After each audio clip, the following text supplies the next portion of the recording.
Hi everyone, thank you for being here today. My name is Emily and I am a dietetic intern here at Texas Medical Center. Today I will be presenting a clinical case study on patient LC. So a little bit about patient LC. She is a 32-year-old female. She is 175 centimeters tall. She weighs 53.6 kilograms, has a BMI of 17.4, and a usual body weight of 61 kilograms.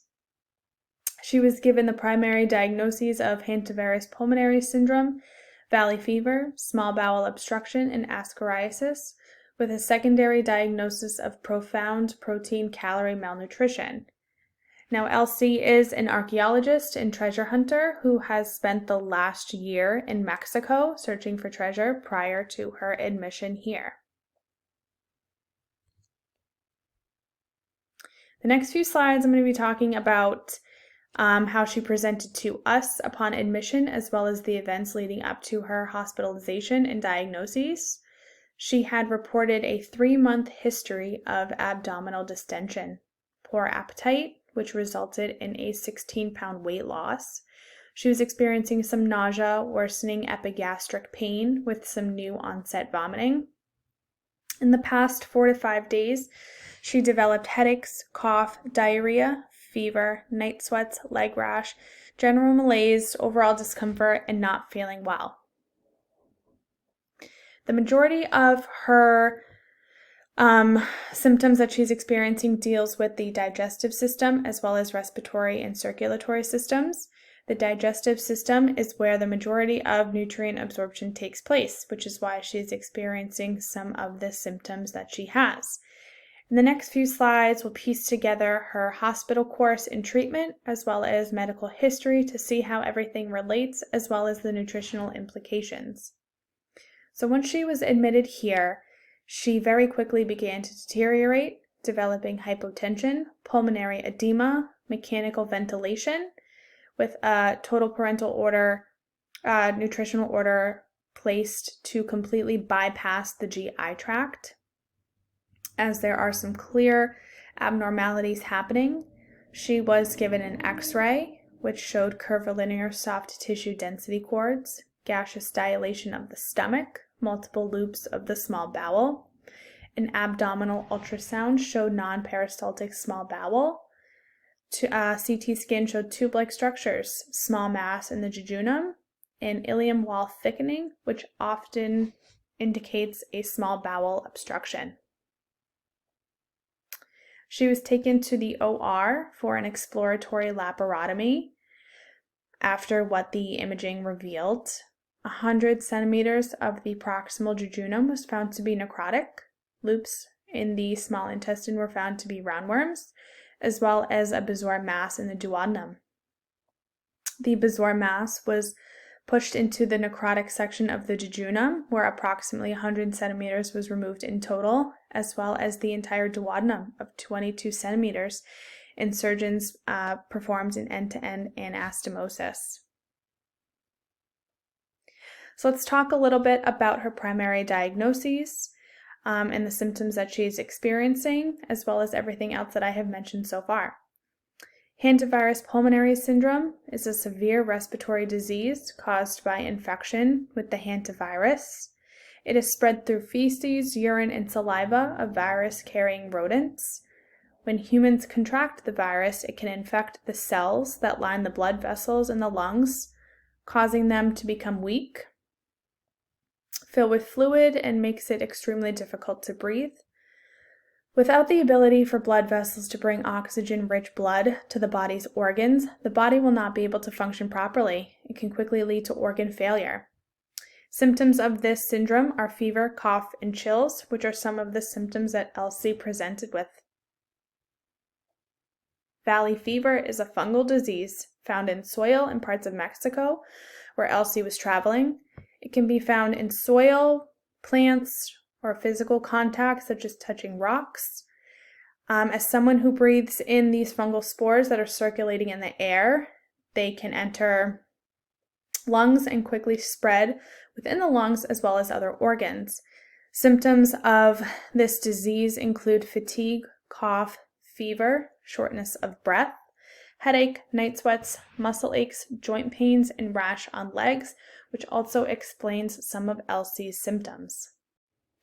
Small bowel obstruction is a partial or complete blockage of the small intestine resulting from hernias, adhesions, inflammatory disorders, or malignant cancerous tumors. This blockage can completely prevent contents from passing through, resulting in waste matter and gases to build up, and can interfere with absorption of fluids and nutrients. Symptoms include abdominal discomfort, bloating or distension, vomiting, nausea, dehydration, malaise, lack of appetite, and constipation. This small bowel obstruction was most likely caused and related to her previous diagnosis of Crohn's disease, as well as the partial ileal resection that she underwent years ago. Ascariasis is a parasitic roundworm infection that uses intestines as hosts to live in until they become mature. They are transmitted via eggs and feces, which can be picked up from soil, not washing hands or foods before consumption.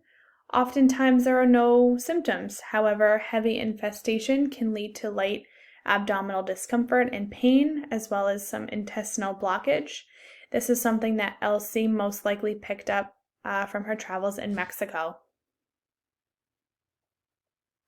Elsie's secondary diagnosis of profound protein-calorie malnutrition is the result of inadequate protein intake, resulting in GI disorders, not eliminating waste properly, and her metabolic demands not being met.